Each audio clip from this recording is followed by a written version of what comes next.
Calvin's Institutes of the Christian Religion continued, chapter 15, looking at the final sections 7 and 8, where Calvin concludes with nature of the soul and the manner in which man was originally created. So he continues on the train from a study of the philosophers about the nature of the soul, and basically he concludes for the Christian to be able to engage in a productive way with what the philosophers teach on the nature of the soul, we have to, at least for the time being, accept some categories on the soul's division, namely the intellect and the will.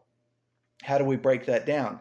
The intellect is there, as we would say, a gift from God to discern between evil and good, what is right and what is wrong. And then the will is there to choose the highest and the best and the goodest thing that might be available to man. And then they could add in there for some nuance the sense of the appetites that incline themselves to pleasure, lust, concupiscence. Those type of things would fall within the nature and manner of the divisions of the soul that you're going to find in philosophers. But enough to get us started is, if you're going to study those as a Christian, be prepared to accept some categories in service of discerning what truth is there. And interestingly enough, as you come to the philosophers, you might encounter what Calvin highlights as a commanding faculty, or this language of the hegemonikon. That is, the intellect discerns what is reasonable or what is wise, and the reason of man, derived from the intellect, guides the decisions and choices of the soul. How can we understand this notion of a hegemonikon, a commanding faculty? Well, when we come to the Old Testament, we just call that the heart of man, the seat of will, desires, emotions, reasons, capacities. And we go from there, and as long as we can filter what's true and good and right from untrue, there can be benefit in studying the philosophers.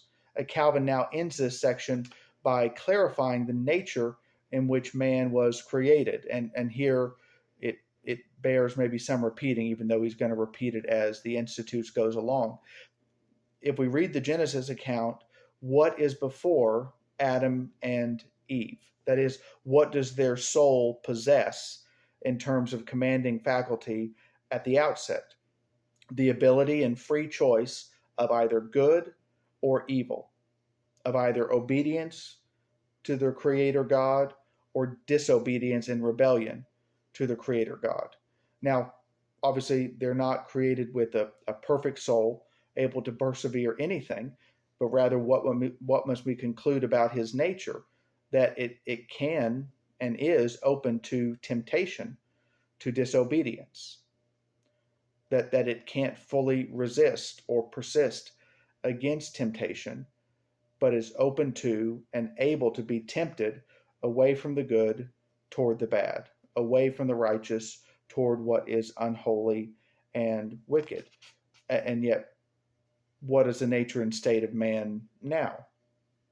When we get the nature of man wrong in his ability to choose between evil and good, it's generally with the expectation that Calvin says here. The great darkness of the philosophers are they go looking for a complete building amid ruins.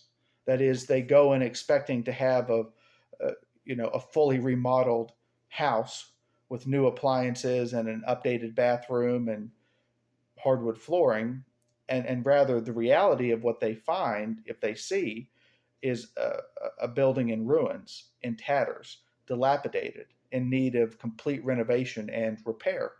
That's the nature of man now, hence the need for a work of regeneration. Now, this begs the question, well, what about predestination, the predetermination of God, the secret and hidden counsels of God? At this point, we need to just be good students of Scripture and allow the story to unfold in front of us. What do we see happen to man in the garden? It's a tragedy. It's an upsetting, what was intended to be good in its expression of dominion. The secret counsels of God are secret for a reason. And so in terms of discerning the nature of man, for the better part, we do need to lay those secret counsels of God aside, even the ones that he's declared to us in some small part, and take it on face value. How was man created? Able to freely choose good or evil. Thanks for listening. I hope it was a benefit.